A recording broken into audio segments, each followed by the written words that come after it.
C'est bon. Alors, bonjour à toutes et tous. Bienvenue à l'Université Laval, à Québec, en cette belle journée printanière. C'est un plaisir de vous retrouver aujourd'hui. Je suis Jonathan Paquin, je suis le directeur de l'École supérieure d'études internationales et je suis aussi le co-directeur du réseau d'analyse stratégique qui est financé par le programme MINDS, Mobilisation des idées nouvelles en matière de défense et de sécurité.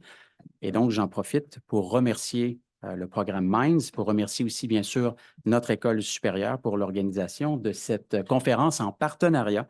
C'est une première et puis j'espère qu'il y aura d'autres belles occasions de réunir l'Horace et l'école supérieure au cours des prochaines années. Avant d'aller plus loin, permettez-moi de vous parler un peu de l'École supérieure d'études internationales. L'École supérieure d'études internationales est une école interdisciplinaire qui regroupe 70 professeurs qui proviennent de 6 facultés différentes. Des professeurs de sciences politiques et de droit, d'économie, bien sûr, mais aussi des professeurs qui appartiennent à la faculté d'administration, qui sont en géographie, qui sont en agronomie, en histoire, en anthropo, etc. Bref, des profs qui étudient l'international à travers différentes lentilles, à travers différents prismes, et qui cherchent de plus en plus à collaborer sur différents projets complexes qui nécessitent une grille d'analyse qui ne se limite pas à une seule discipline. Et la beauté de la chose, c'est que notre école est en pleine expansion. Nous accueillons maintenant 275 étudiants dans nos programmes de maîtrise et de doctorat. Et au cours des 5 prochaines années, notre objectif, c'est de doubler le nombre d'inscriptions et d'accroître considérablement le nombre de professeurs dans nos programmes. Il y a aussi un autre élément qui est très intéressant pour nous, c'est que l'École supérieure aura la chance au cours des prochaines années de migrer vers un nouveau pavillon, un nouveau bâtiment à l'Université Laval, le Carrefour international Brian Mulroney, qui ouvrira ses portes, c'est ce qu'on nous dit du moins, en 2028. Un pavillon dans lequel il y aura de très nombreuses salles de conférences, des salles de simulation, aussi de la pédagogie inversée. Enfin, nous serons à la fine pointe en ce qui concerne la formation et les activités scientifiques. Et notre école se retrouvera au cœur, donc, de ce nouveau pavillon qui sera prochainement créé. Donc voilà, je tenais à vous préciser, à vous donner ces informations parce que c'est un très beau projet qui nous emballe beaucoup. Mais je vous dirai en même temps que donc, les semaines sont assez chargées, mais c'est pour, bien sûr, une très bonne cause. Venons-en maintenant à notre conférence, la raison pour laquelle vous êtes toutes et tous ici aujourd'hui. La conférence a pour titre « L'ambiguïté stratégique des alliés et partenaires de Washington face à la mutation de l'ordre international ». Bien sûr, il y a de très nombreuses choses à dire sur cette thématique. C'est la raison pour laquelle nous avons réuni d'excellents et d'excellentes panélistes sur cette thématique. Mais commençons peut-être en rappelant que depuis plusieurs années, de nombreux experts s'interrogent sur la capacité des États-Unis à maintenir leur leadership mondial face au déclin relatif de leur puissance, mais aussi face à l'émergence des États du BRIC et plus particulièrement la Chine. Ces dernières années, un nombre croissant d'alliés de Washington ont adopté des positions qui s'apparentent à de l'ambiguïté stratégique. La France, par exemple, privilégie une Europe qui, et je cite les propos du président Macron, qui serait ni inalignée ni vassalisée devant quelque puissance que ce soit. D'autres alliés, comme l'Italie ou la Hongrie, par exemple, ont développé des relations étroites au cours des dernières années avec la Chine et la Russie, ce qui a pour effet de susciter des préoccupations, et c'est le moins que l'on puisse dire, du côté de Washington, mais aussi de d'autres capitales occidentales. Il y a aussi d'autres alliés qui sont allés encore plus loin et qui ont littéralement menacé de rompre leurs alliances avec les États-Unis pour se réaligner vers la Chine et la Russie. Ça s'apparente à du chantage stratégique et c'est quelque chose qui a été mis de l'avant notamment par les Philippines et la Turquie. Bon, parallèlement, l'agression de la Russie contre l'Ukraine en 2022 semble avoir accéléré la mutation de l'ordre international. Encore une fois, de nombreux observateurs qualifient le système international d'aujourd'hui de monde multi-ordre ou de monde post-américain, bien sûr, mais où les alliés seraient de plus en plus en mesure voilà, de faire valoir leur point de vue, de prendre leur distance, notamment des États-Unis, et d'exprimer leurs divergences et leurs intérêts au sein même, donc, des relations entre alliés ou entre partenaires stratégiques. La Turquie, encore elle, s'est abstenue, par exemple, de rejoindre le régime occidental de sanctions contre Moscou en 2022, et la Hongrie, encore une fois, encore elle, a refusé de condamner l'agression russe, bien que ces deux États, soient membres de l'OTAN.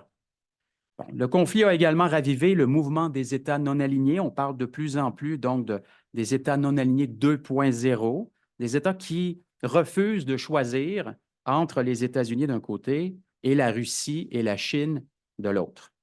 Ça se manifeste notamment par l'incapacité qu'ont les États-Unis de rallier une majorité de pays dits du Sud global. C'est un terme, bien sûr, qui est contesté, mais dit du Sud global, du moins en Occident, à leur propre politique de soutien à l'Ukraine. Et donc, ça pose un certain nombre de questions. Avant de céder la parole aux conférenciers du premier panel, permettez-moi d'aller un peu plus loin et de soulever voilà, des questions par rapport à cette problématique que je viens d'exposer. Premièrement, qu'est-ce que l'ambiguïté stratégique? Qu'est-ce qu'on doit entendre par là? Il n'y a pas de consensus définitionnel ou conceptuel sur ce que c'est que l'ambiguïté stratégique. Je me permets de vous donner une définition générale qui est communément admise dans certains cercles, dis-je, et je cite, bon, le hedging, parce que c'est comme ça qu'on l'appelle en anglais, donc l'ambiguïté stratégique serait une stratégie portée par des gouvernements ou par des États qui consiste à atténuer les risques et l'incertitude dans leurs politiques étrangères et dans leur politique de défense, en poursuivant simultanément plusieurs voies d'action et en maintenant des positions ambiguës à l'égard des puissances. Bref, ce seraient des États qui, de plus en plus, cherchent à manger à tous les râteliers. Bon, est-ce que l'Europe fait du hedging à l'heure actuelle? Est-ce que l'Europe est dans une position d'ambiguïté stratégique ou est-ce qu'au contraire, l'Europe, des Merkel, des Scholz, des Macron, est au contraire très claire sur ses ambitions, soit de créer un pôle de puissance européen entre les États-Unis d'un côté et la Chine et la Russie de l'autre? Autre question. Est-ce que la période actuelle est unique lorsque l'on parle de l'ambiguïté stratégique? Est-ce que c'est une période qui est particulière ou, au contraire, est-ce que c'est quelque chose qu'on observe dans cette ambiguïté stratégique depuis fort longtemps? Par exemple, rappelons le mouvement des États non alignés dans les années 50, rappelons la conférence de Bandung, lors de laquelle un très grand nombre de pays dans le monde, qu'on appelait les États du tiers-monde à l'époque, ont refusé de s'aligner sur l'Union soviétique ou sur les États-Unis.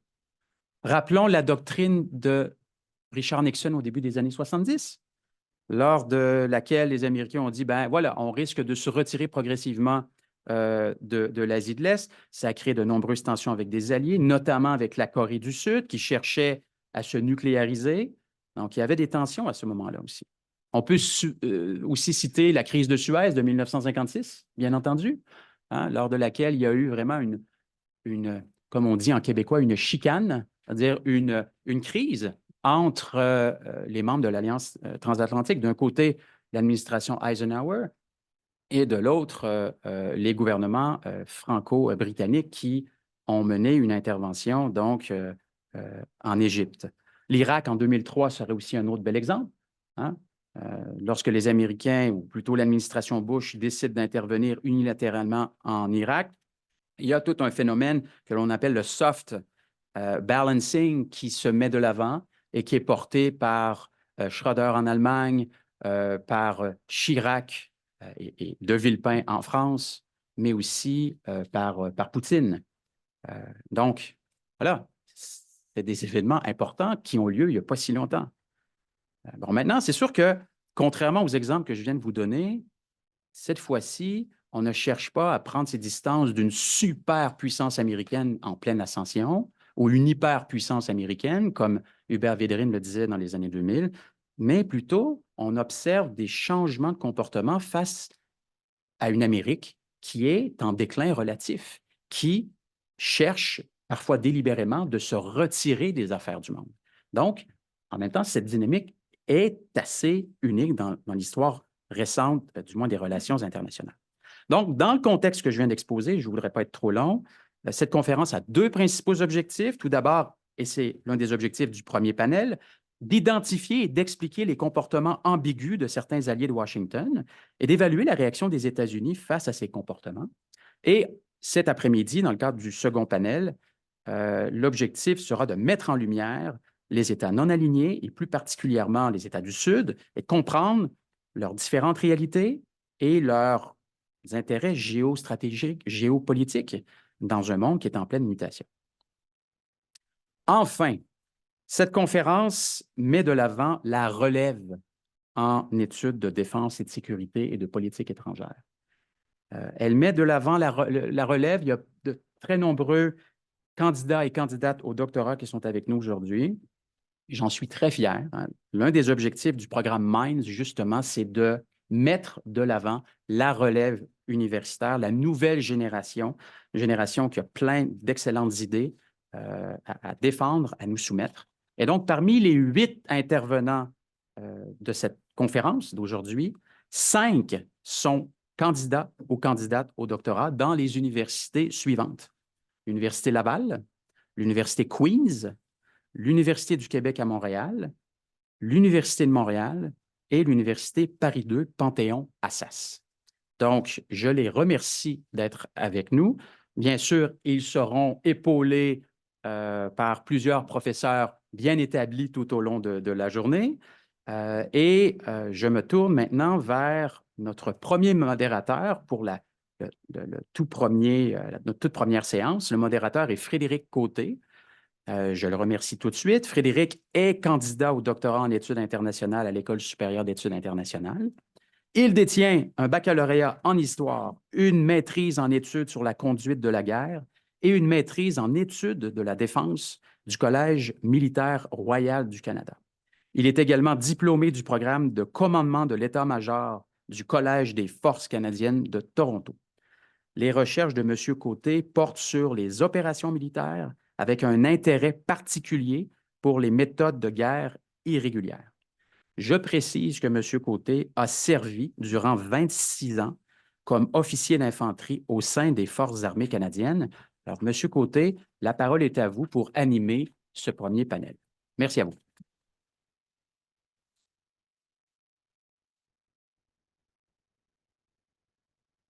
Alors, merci, Jonathan. Bonjour à tous et à toutes. Bienvenue à ce premier panel qui s'intitule « Transition de puissance et ambiguïté stratégique des alliés de Washington ».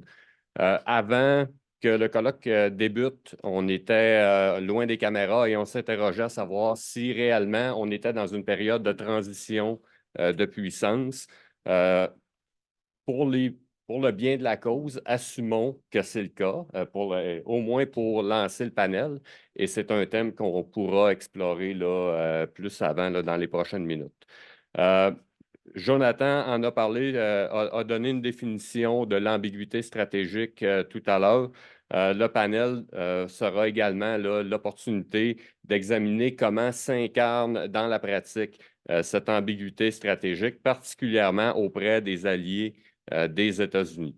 Donc, pour explorer tout ça, les 4 panélistes, je les présente rapidement. Premièrement, Alexander Lanaska, qui est professeur agrégé à l'Université de Waterloo, spécialiste des alliances, des théories de la guerre et de la sécurité européenne, notamment auteur de 2 livres et d'une série d'articles traitant de la dynamique des alliances, à la fois de manière générale, mais également dans un contexte nucléaire. Donc, Alexander, bienvenue parmi nous. On a également Pierre Colotti, candidat au doctorat à l'Université Laval, sous la direction de Jonathan Paquin et d'Alexander, donc zéro sous pression dans le contexte du colloque. Ses intérêts de recherche portent sur la dynamique des alliances, les stratégies de défense et la transformation de l'ordre international. Pierre est notamment boursier, récipiendaire d'une bourse du FRQSC.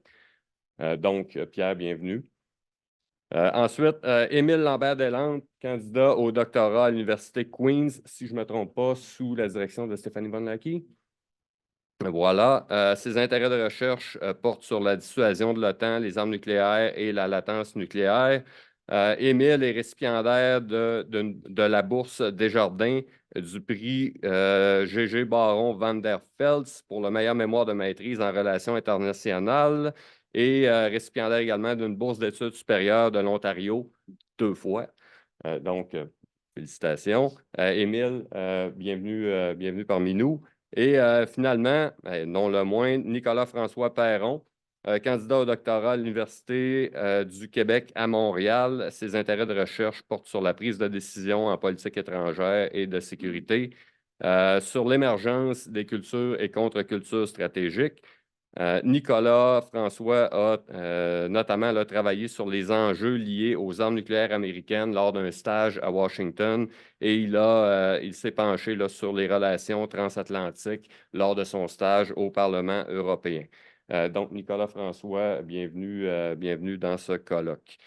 Sans plus tarder, je vais passer la parole donc allons-y en ordre de seniorité. Donc, Alexander, dont la présentation va porter sur la question de savoir si les alliés et partenaires de Washington sont réellement ambigus. Alexander, à vous la parole. Alors, merci beaucoup. Bonjour à tous et à toutes. Je suis très ravi d'être ici avec vous. Alors, cette conférence est basée sur l'observation que les alliés et partenaires des États-Unis s'engagent dans ce que nous pouvons appeler le hedging en anglais. Ils ne veulent pas s'aligner trop proche d'un camp ou l'autre pendant une période de concurrence entre les grandes puissances et préfèrent adopter des stratégies ambiguës. Il semble y avoir de bonnes preuves que de telles tendances existent. Comme le programme, la France a déclaré que... Est-ce que ça marche? Okay. La France a déclaré que l'Europe devrait être maîtresse de son propre destin. On peut remarquer aussi que la Hongrie, les Philippines et la Turquie se sont également comportées d'une manière très différente de celle de nombreux alliés américains. D'autres pays au monde semblent s'éloigner des États-Unis, surtout parce que la Chine offre une option attirante aux États qui partagent des idées différentes sur l'ordre international ou qui sont frustrés par le leadership fourni par les États-Unis. Et finalement, comme Jonathan vient de marquer, l'invasion de l'Ukraine en 2022 a mis en lumière ces fissures dans la politique mondiale. De nombreux pays de ce que l'on appelle le Sud global ont l'air d'avoir adopté une position neutre. Il y a même des pays qui ont exprimé leur sympathie à l'égard de Moscou. C'est peut-être pourquoi les BRICS se sont récemment élargis avec l'adhésion de l'Égypte et de l'Arabie saoudite. Cependant, je veux remettre en question un petit peu cette idée sur laquelle notre discussion d'aujourd'hui se base. Bien sûr, je ne veux pas être à contre-courant, juste pour être à contre-courant. Je veux présenter quelques données qui compliquent un peu le tableau. Pour ce faire, je présenterai quelques résultats préliminaires de recherche que j'ai menées avec Lauren Sukin de London School of Economics à Londres et Stephen Herzog de ETH Zurich en Suisse. Nous avons fait un sondage pour examiner comment divers alliés et partenaires de Washington ont réagi aux mesures mises en place en 2022 et 2023 pour renforcer la résistance ukrainienne à la Russie ainsi que pour consolider le soutien mondial à l'Ukraine. Au fait, un problème clé pour les États-Unis pendant ce temps-là était de trouver un juste milieu entre deux considérations contradictoires. Si les États-Unis semblaient trop déterminés à poursuivre une politique anti-russe, ils pourraient alors isoler certains partenaires qui entretiennent des liens économiques solides avec la Russie. Alternativement, cela pourrait aliéner les pays moins démocratiques si la stratégie de base consiste à opposer la démocratie à l'autocratie. Toutefois, si les États-Unis semblaient trop faibles, ils pourraient alors diminuer la crédibilité auprès des États qui cherchent des garanties, notamment les pays d'Asie qui s'inquiètent de la possibilité d'une guerre dans leur propre région. Et en gros, la littérature universitaire sur la réputation, la crédibilité et la cohésion des alliances militaires suggère que les menaces externes contribuent à renforcer les alliances, de sorte que la réponse appropriée, sinon souhaitée, devrait être une sorte de démonstration de force. Alors, en cherchant cet équilibre délicat, les États-Unis ont répondu à l'invasion en adoptant un ensemble de mesures, des sanctions économiques imposées sur la Russie, des déploiements militaires supplémentaires en Europe et des affirmations publiques d'engagement de sécurité préexistantes.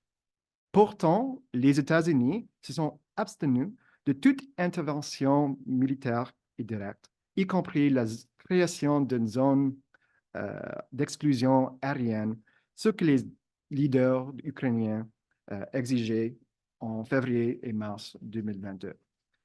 Il me semble que l'opinion générale sur cette période-là est que les États-Unis ont réussi en Europe au détriment de leur crédibilité auprès du reste du monde, surtout dans le sud global. Est-ce vraiment le cas? Alors, nous avons vérifié la réponse globale dans notre étude, comment ça se fait. Nous avons scruté les perceptions des alliés et partenaires des États-Unis dans le contexte de la guerre russo-ukrainienne avec un sondage multinational. Nous avons évalué les hypothèses suivantes que nous avions déduites de la littérature sur les alliances militaires.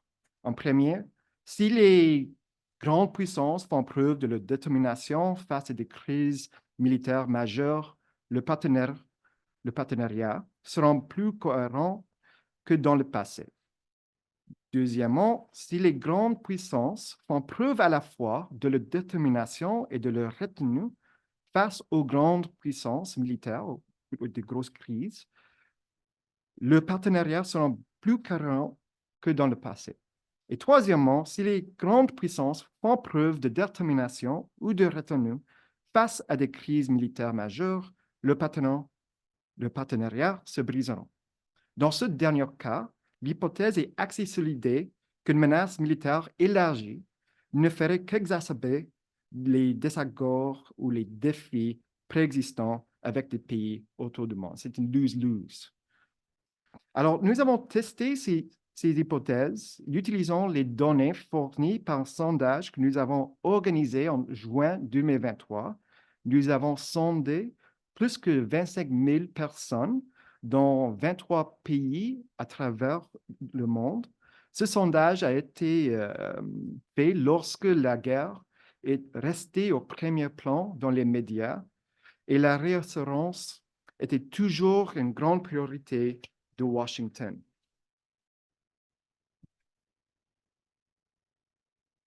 Puisque la réassurance est par nature intersubjective, les données de notre sondage nous permettent de scruter les microfondations de la réassurance d'une manière beaucoup plus précise que les mesures traditionnellement déployées dans la littérature.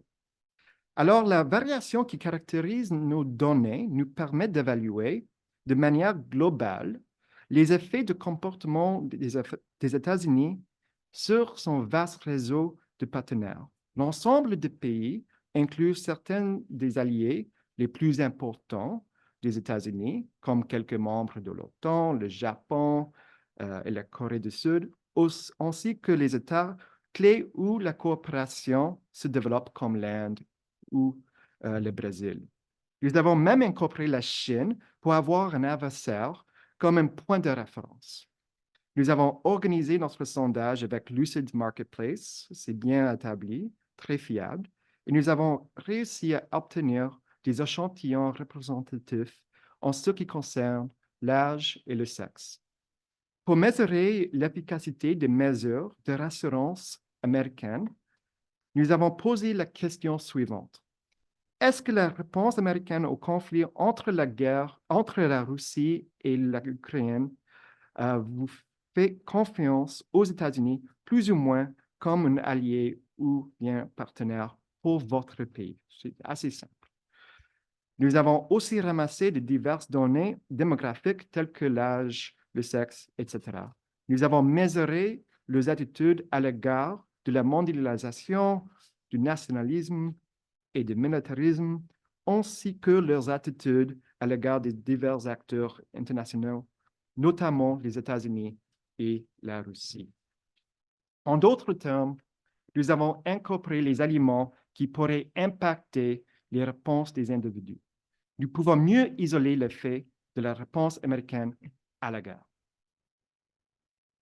Alors, ce graphique montre la distribution de l'approbation et de la désapprobation mondiale à l'égard de la réponse américaine à la guerre en Ukraine. Même si une majorité de personnes interrogées dans la plupart des pays ont indiqué que leur vision des États-Unis n'avait pas vraiment changé, un changement significatif en faveur des États-Unis est évident, surtout parmi les alliés de l'OTAN. La majorité des alliés et partenaires des États-Unis ont perçu favorablement la réponse américaine à la guerre russo-ukrainienne. Toutefois, 3 alliés de l'OTAN restaient à l'écart de cette tendance, la Turquie, la Slovaquie et même la République tchèque. Malheureusement, nous n'avons pas pu inclure la Hongrie, mais j'imagine que sera dans ce groupe-là. Néanmoins, nos conclusions générales contredisent la troisième hypothèse que je viens de poser, montrant ainsi que les crises ne traîneront pas nécessairement des fractures au sein ou bien entre les partenariats. Parmi les personnes interrogées qui faisaient davantage confiance aux États-Unis, le groupe le plus important, ça veut dire 33%, a déclaré que ce changement était dû au fait que les États-Unis étaient suffisamment prudents dans leur réponse à la Russie. De même, 31% des personnes interrogées ont expliqué le soutien aux actions américaines en termes d'approbation des mesures économiques et diplomatiques américaines plutôt que militaires. 21% des personnes sondées ont déclaré que l'une des principales raisons pour lesquelles elles faisaient plus confiance aux États-Unis était la décision de ne pas envoyer des forces en Ukraine. Ces résultats soutiennent la deuxième hypothèse, suggérant que la retenue stratégique est un élément essentiel de la réassurance durant une crise mondiale. En même temps, il faut dire que cette forte préférence pour la prudence doit être contrebalancée par l'approbation des actions qui consolident les engagements américains et contribuent à la dissuasion de la Russie. 30% des personnes interrogées ont déclaré que l'une des principales raisons de leur confiance accrue envers les États-Unis était le soutien américain aux forces militaires ukrainiennes. Et 26% ont indiqué que cela était dû au soutien américain aux alliés de l'OTAN. Alors, dans l'ensemble, les États-Unis ont réussi à satisfaire différents publics autour du monde. Dans la région Indo-Pacifique, nous constatons plus de confiance envers les États-Unis. Parmi les personnes interrogées en Australie, en Corée du Sud et à Taïwan, il n'y avait aucun changement net dans la valorisation des États-Unis parmi les personnes interrogées au Japon. Ces résultats étaient effectivement pareils en Amérique latine. Je ne veux pas exagérer les résultats de notre projet. Ils peuvent refléter juste un moment exceptionnel. En juin 2023, c'était le lancement de la contre-offensive. Après tout, c'est une question ouverte à savoir si une nouvelle étude de cette sorte reproduirait les mêmes conclusions. En tout cas, bien que les chercheurs présument que les démonstrations fortes et directes de capacités militaires seraient plus rassurantes dans une période de menace intense, notre étude de l'opinion publique mondiale à l'égard de la guerre démontre le contraire. En effet, même sans intervention militaire, ou peut-être précisément en raison de l'absence d'intervention militaire, la réponse américaine à la guerre a été assez largement approuvée. D'autres termes, on ne trouve pas vraiment le edging par rapport aux États-Unis, au moins dans ce contexte-là. Merci beaucoup.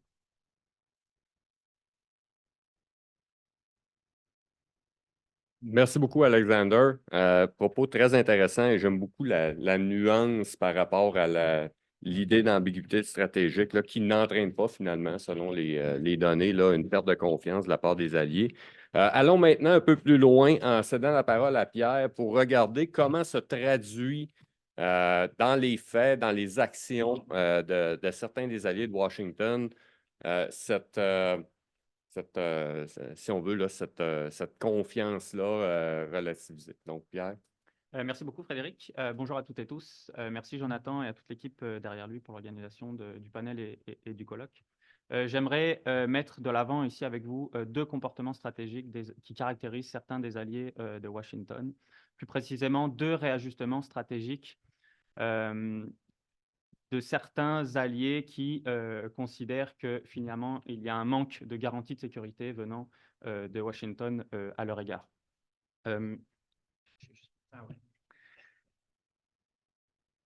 J'ai beaucoup de choses à dire, donc je vais aller dans le vif du sujet tout de suite. Ce sont des recherches que j'ai effectuées avec Jonathan sur notamment trois alliés de Washington qui illustrent bien finalement ces deux réajustements stratégiques, à savoir le Japon, la Pologne et la Turquie. Ces trois alliés, ce ne sont pas les seuls, partagent des inquiétudes quant à l'engagement réel de Washington à leur égard.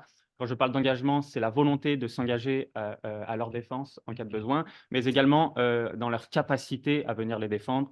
Pensons aux progrès en matière navale, notamment chinois dans l'Indo-Pacifique.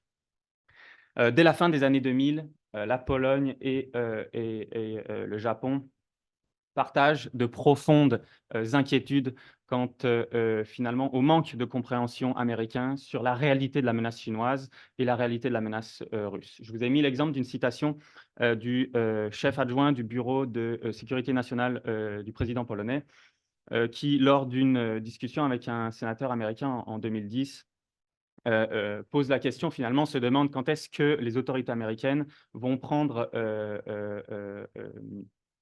vont accepter l'idée que finalement rien ne va changer avec la Russie. Si on reprend les propos du président français Emmanuel Macron de la semaine passée, que la Russie est une menace existentielle, finalement c'est un peu l'idée qui se cache derrière là. La Russie, l'URSS a été une menace existentielle pour la sécurité polonaise et la sécurité européenne. Elle est dans les années 2010 dans le présent, elle le sera dans le futur, aujourd'hui dans les années 2020. C'est également le cas de la Turquie qui partage des frustrations à l'égard de Washington, frustration qui est un peu différente, mais qui porte finalement sur l'idée que Washington ne prend pas assez en considération les intérêts turcs et les menaces qui pèsent sur la Turquie.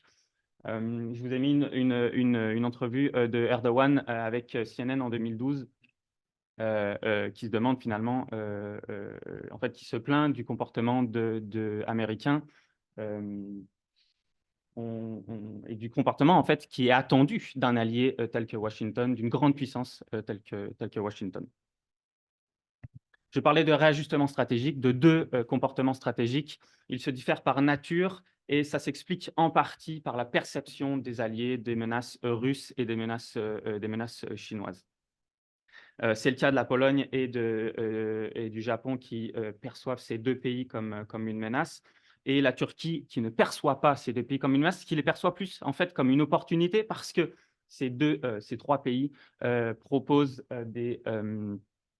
offrent des garanties de sécurité qui sont de nature différente, d'où en fait des réajustements de nature différente. D'un côté, on a les États-Unis qui offrent des garanties de sécurité de protection régionale face à des voisins qui sont menaçants. Pensons à l'Iran, pensons à la Corée du Nord, pensons à la Chine et à la Russie, bien entendu. Et de l'autre, la Russie et la Chine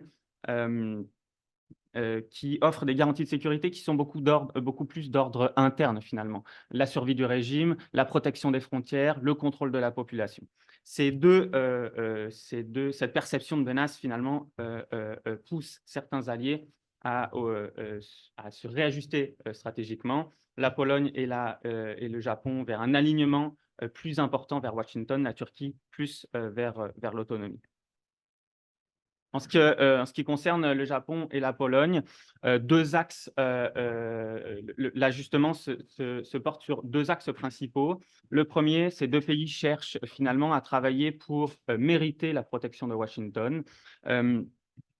Trois éléments importants ici. Ces alliés cherchent à devenir des alliés loyaux, fidèles, à montrer qu'ils sont loyaux et fidèles, à montrer qu'ils sont responsables de leur défense également. Et ça porte sur trois éléments. Le premier, j'ai appelé ça investissement de défense. On pourrait changer le vocable si vous voulez. Ça comporte trois choses ici. Investissement en défense, augmentation du budget de la défense. C'est le cas de la Pologne. 86% d'augmentation du budget de la défense entre 2009, la première année de Barack Obama, et 2021, la première année de Joe Biden. Imaginez 86% d'augmentation pour le Canada. C'est le cas également du Japon.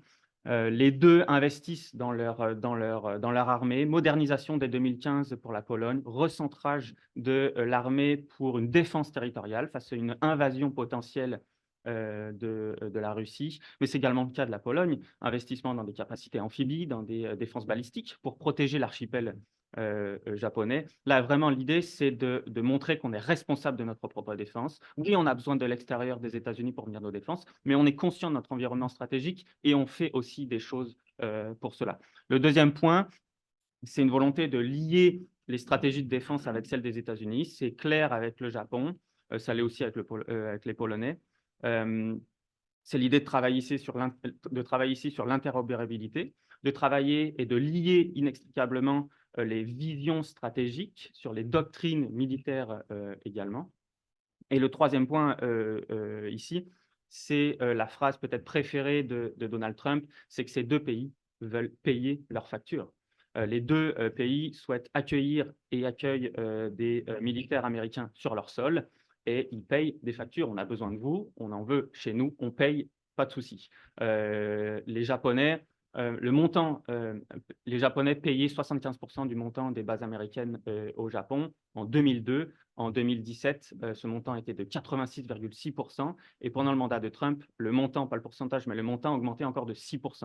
Donc vraiment, c'est l'idée qu'on veut payer pour avoir de la sécurité. Mais c'est le cas aussi de la Pologne. Donc, cette volonté d'attraction, de devenir responsable et de tenir finalement par la manche les États-Unis, elle s'exprime donc par l'investissement de défense. Le deuxième point, c'est une augmentation des acquisitions de matériel militaire américain. C'est clair et net sur les deux pays, x2 dans les 15 dernières années pour le Japon. Et en ce qui concerne la Pologne, les États-Unis deviennent le premier fournisseur d'armes et de très loin.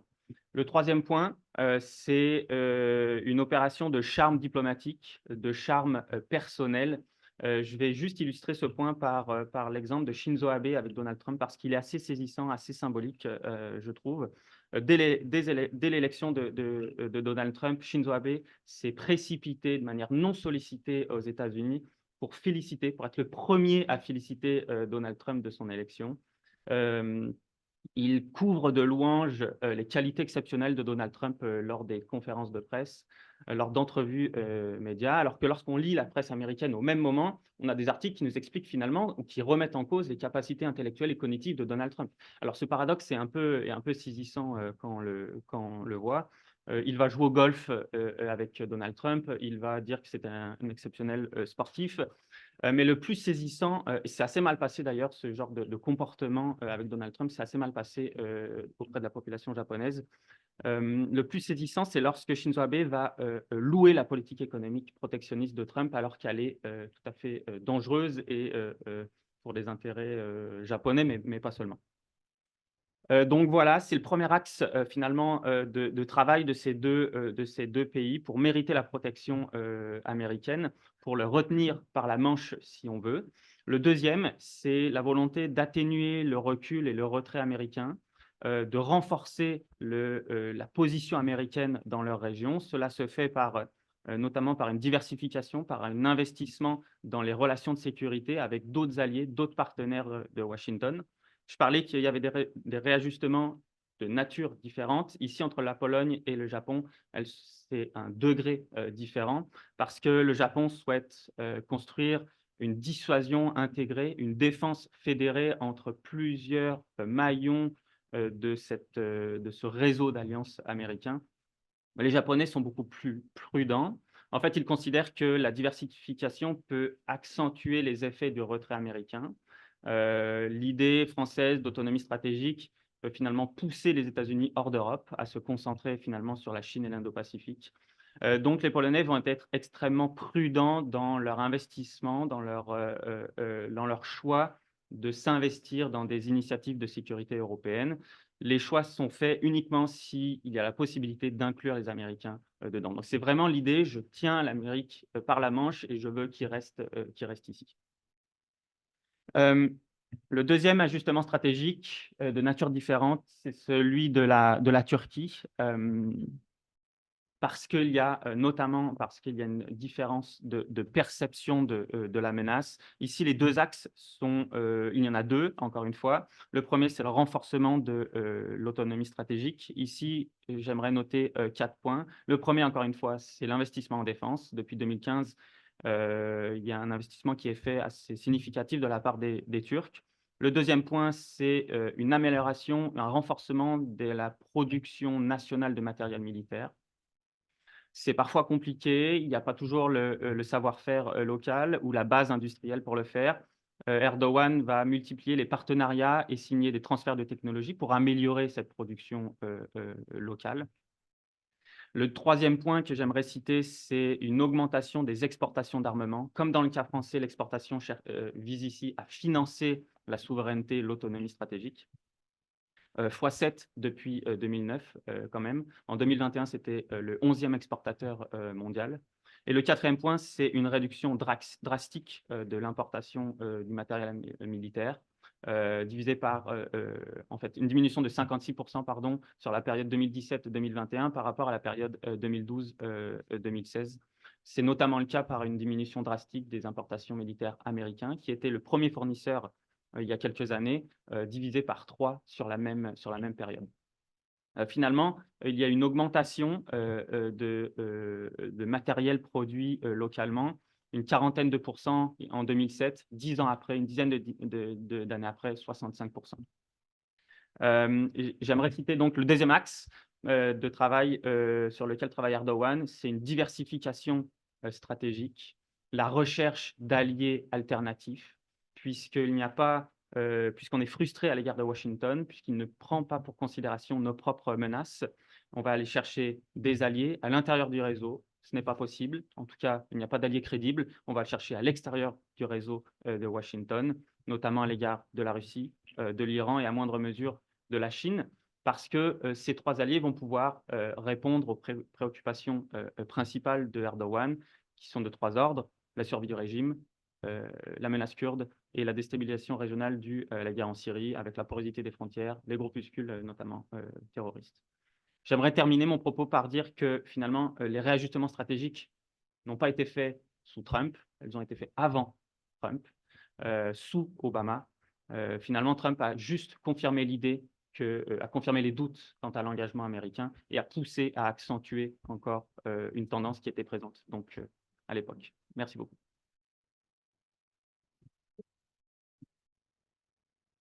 Merci beaucoup, Pierre.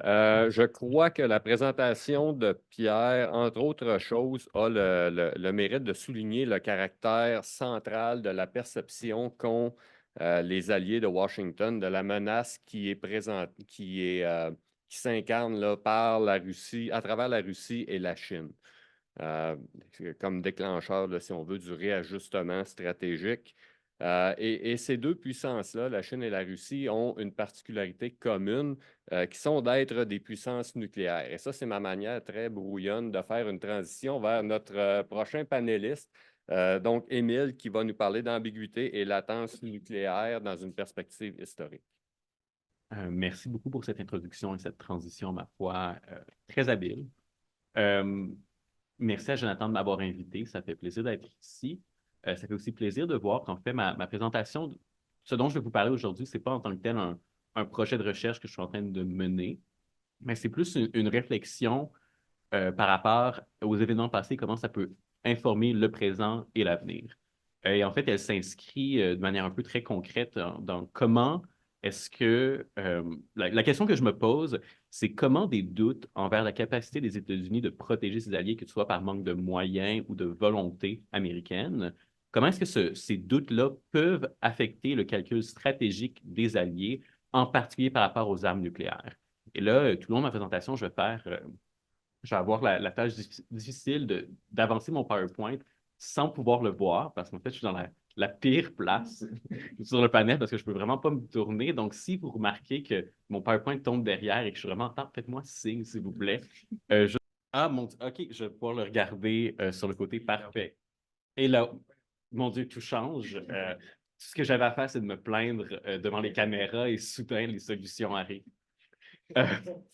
Donc, spécifiquement, ce dont je veux vous parler aujourd'hui, c'est comment les alliés américains qui sont en latence nucléaire ont-ils, par le passé, approché ces décisions? Quels facteurs furent importants? Et est-ce qu'en regardant le passé, on peut s'attendre à ce que des alliés américains décident d'obtenir leur propre bombe nucléaire dans le présent? L'idée, ce n'est pas de ma part de faire une prédiction, parce que les prédictions, je trouve ça périlleux. Je suis un peu trop jeune et pas assez senior dans ma carrière pour en faire. Je ne peux pas me le permettre. Mais bien plutôt d'informer notre compréhension du présent et des facteurs qui peuvent affecter ce genre de décision afin d'avoir une meilleure idée de si oui ou non l'ambiguïté stratégique doit être une source de nouvelles inquiétudes par rapport à la prolifération. Mais avant toute chose, je répondre à la question qui est évidente parce que j'ai mentionné la latence nucléaire et normalement, lorsque j'en parle, les gens ont un peu une face en point d'interrogation. Donc, c'est quoi la latence nucléaire? La latence nucléaire, c'est la capacité technique de produire une arme nucléaire. Donc, l'étape intermédiaire sur le chemin de la prolifération, c'est l'entre-deux et c'est souvent, on considère un État qui est en latence nucléaire lorsqu'il a une industrie nucléaire civile sans avoir un programme militaire associé. Donc, on mesure cette capacité technique par la capacité d'enrichissement de l'uranium ou de retraitement des combustibles usés d'un État. Donc, sans entrer dans les détails qui sont trop techniques et, ma foi, complexes, dans lesquels moi-même je me perds bien souvent, l'idée ici, c'est que ces États peuvent amasser le matériel fissile nécessaire pour construire une bombe rapidement. Pourquoi me concentrer sur les États qui sont en latence? C'est parce que ce sont ceux qui font face à la plus grande tentation et qui ont les moyens de décider d'agir rapidement. Parce qu'en termes de prolifération, il y a deux éléments. Prolifération nucléaire, donc lorsque je parle de prolifération, c'est toujours nucléaire. Il y a deux éléments qui comptent. Premièrement, il y a la motivation, donc c'est quoi la raison qui motive l'État à proliférer, mais il y a aussi l'opportunité. Est-ce que l'État peut de manière réaliste y arriver? Et en me concentrant sur les États en latence nucléaire, le but est d'éviter de lancer dans des cas purement spéculatifs, vraiment me concentrer sur des cas où il y aurait potentiellement une opportunité dans les bonnes conditions pour que ces États décident d'avoir leur propre arme nucléaire.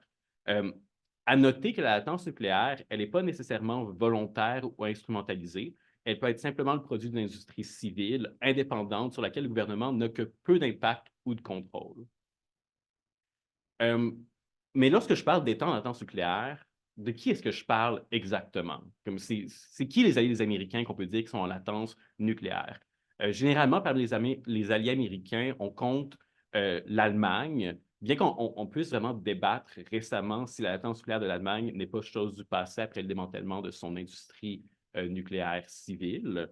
On parle de l'Italie, on parle de la Pologne, de la Roumanie qui a déjà joué avec l'option nucléaire sous le régime soviétique, la Suède, maintenant nouvelle alliée officielle, dont je vais parler un peu plus tard dans la présentation, qui à l'époque n'était pas une alliée américaine, mais a tout de même eu un programme d'armes nucléaires pendant 2 décennies. On parle du Canada, qui n'est pas nécessairement le premier cas auquel on pense, mais le Canada a la présence d'uranium sur son territoire et a une large industrie civile, particulièrement en Ontario, comme une fierté ontarienne. Il y a Taïwan qui a aussi joué avec l'option nucléaire par le passé, la Corée du Sud de même, et le Japon à cause de sa grande industrie civile, son savoir technologique et son niveau de prospérité. Et il y en a d'autres encore. La question que je me pose maintenant, c'est qu'arrivera-t-il si ces États latents qui comptent sur les États-Unis pour leur protection remettent en question la fiabilité des garanties américaines? En gros, est-ce qu'on doit prendre au sérieux les discussions récentes, par exemple dans la communauté académique allemande ou en Europe généralement, par rapport à la possibilité d'une arme nucléaire allemande ou européenne? Je ne sais pas si vous avez vu, mais j'ai vu passer une suggestion un peu loufoque d'une arme nucléaire européenne dont les valises de contrôle se promèneraient entre les capitales européennes afin qu'on ne sache pas trop qui est en contrôle à quel moment. Mais l'enjeu, donc, semble être de savoir si l'attrait d'une protection autonome serait suffisante pour les pousser vers la prolifération. Donc, l'ambiguïté, le nuclear hedging ou l'utilisation active de son statut de latence, cependant, ça offre certaines options. Donc, la première option, c'est de proliférer. Donc, c'est ouvrir la voie vers une arme nucléaire. La deuxième, c'est s'en servir pour raffermir le support américain. Donc, je fais peut-être un lien avec la présentation de Pierre ici, s'en servir pour raffirmer le support américain qui aura toujours l'incitatif d'empêcher ses alliés d'avoir leur propre arme nucléaire. Et troisièmement, créer une stratégie de dissuasion virtuelle, c'est-à-dire utiliser la possibilité de proliférer, l'idée qu'on peut développer une arme rapidement pour dissuader un rival potentiellement hostile.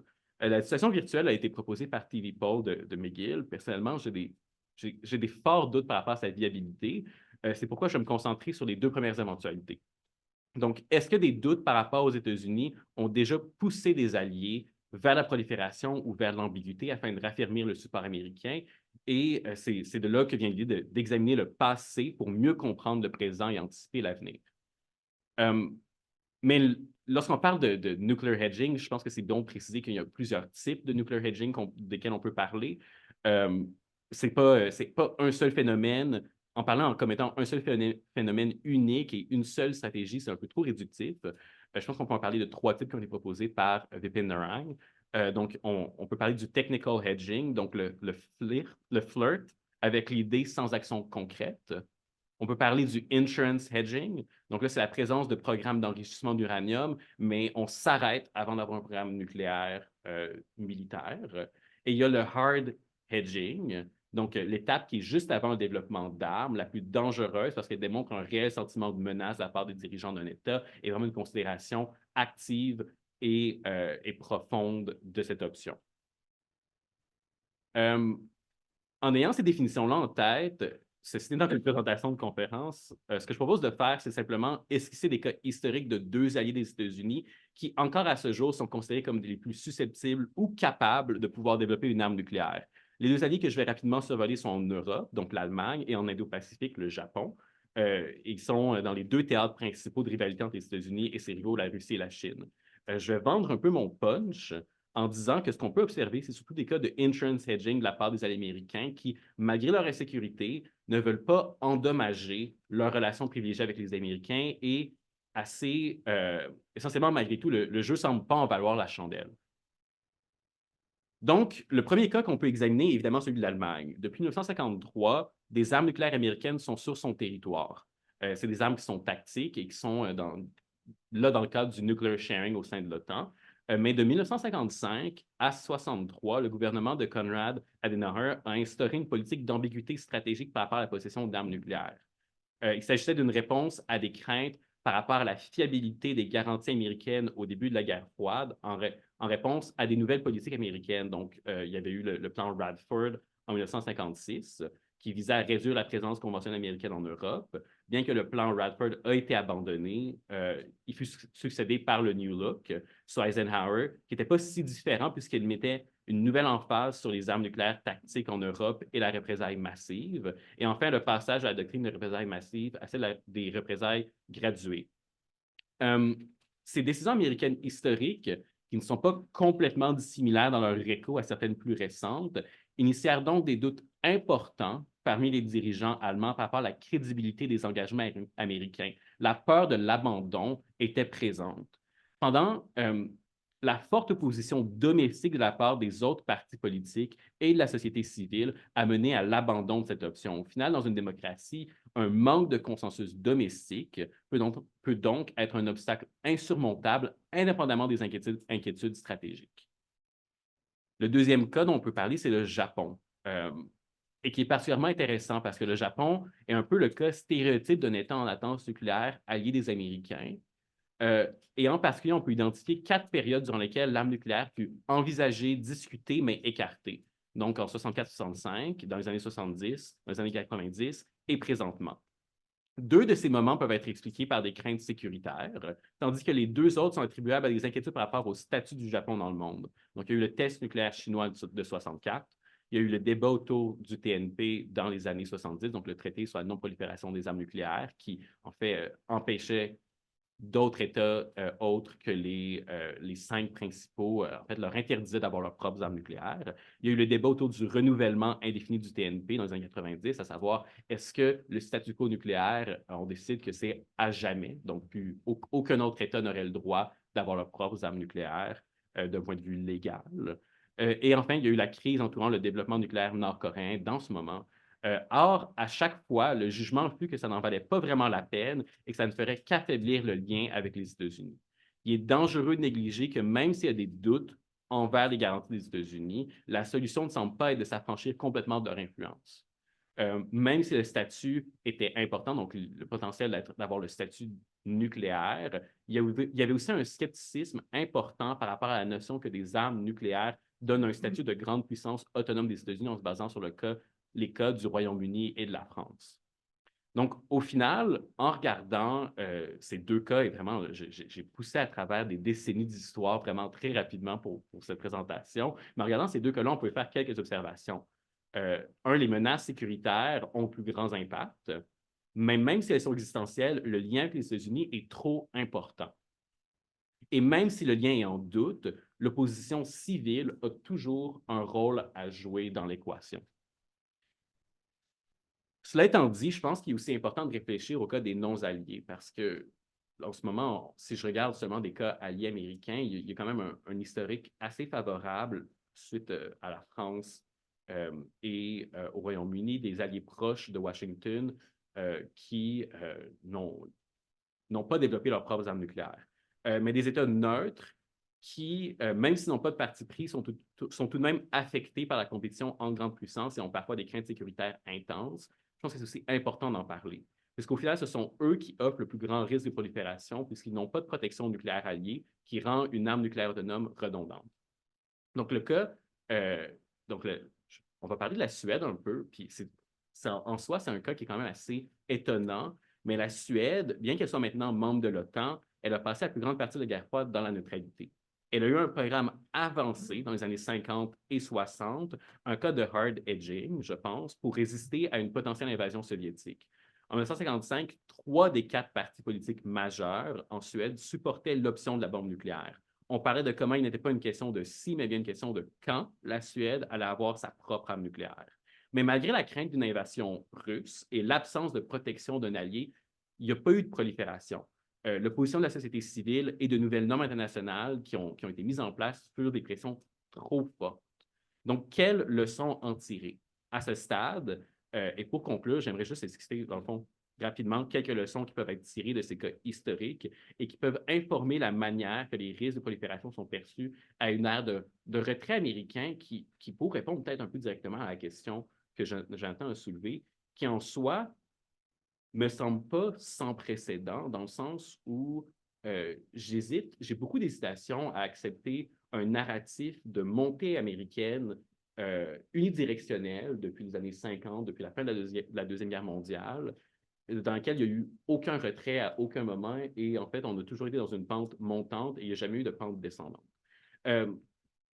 Donc, rapidement, la première leçon, c'est qu'il est peut-être alarmiste de prédire sans cesse des cascades de prolifération dans certaines régions, comme si la prolifération n'était qu'un jeu de domino.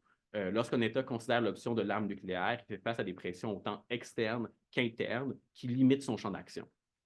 Et certains obstacles ne sont pas liés aux États-Unis. Donc, il y a le sentiment antinucléaire domestique et la nature des régimes politiques. Il y a des normes internationales contre la prolifération, bien qu'elles soient dépendantes du Conseil de sécurité pour être imposées. Mais imaginez que des doutes par rapport aux garanties américaines vont nécessairement mener à de nouvelles puissances nucléaires. Je trouve ça alarmiste. Parce que chaque décision est prise dans un contexte particulier et unique, bien que connectée à ceux voisins. Et ce n'est pas parce que les États-Unis remettent en question certaines garanties que les États-Unis n'ont plus intérêt à empêcher d'autres États de proliférer. Il y a un peu ce saut logique qu'on fait en se disant si les États-Unis veulent retirer un peu leur présence, disons, en Europe, soudain, les États-Unis ne sont plus intéressés par rapport à ce qui se passe en Europe et n'auront plus intérêt à empêcher une nouvelle bombe nucléaire dans un nouveau pays européen.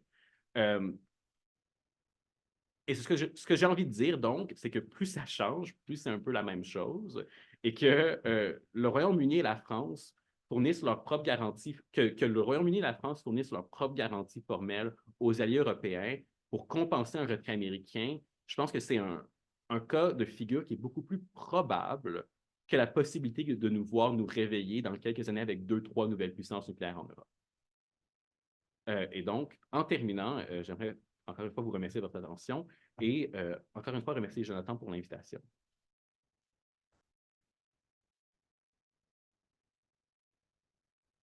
Merci beaucoup, Émile. C'est bien d'avoir mentionné le Canada comme un des États On va en parler. en latence nucléaire, absolument, parce que c'est clairement pas instinctif. Et ça me permet, encore une fois, de faire le pont vers notre prochain panéliste. Donc, voyons, Nicolas François, qui nous amène cette fois-ci de ce côté de l'Atlantique pour examiner le comportement du Canada dans le contexte là, de la transition de puissance. Donc, Nicolas François, à toi. Ouais.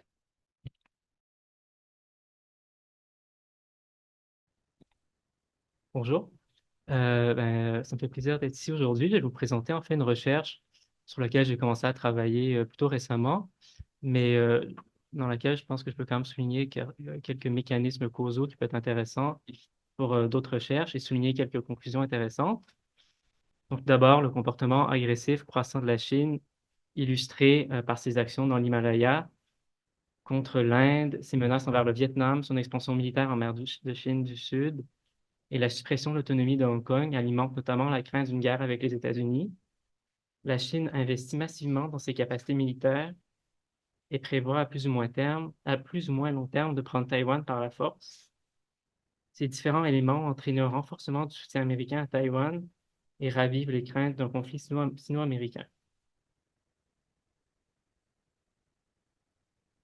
De son côté, le président américain Joe Biden appelle à maintenir la primauté des États-Unis, soulignant l'importance du soutien des alliés.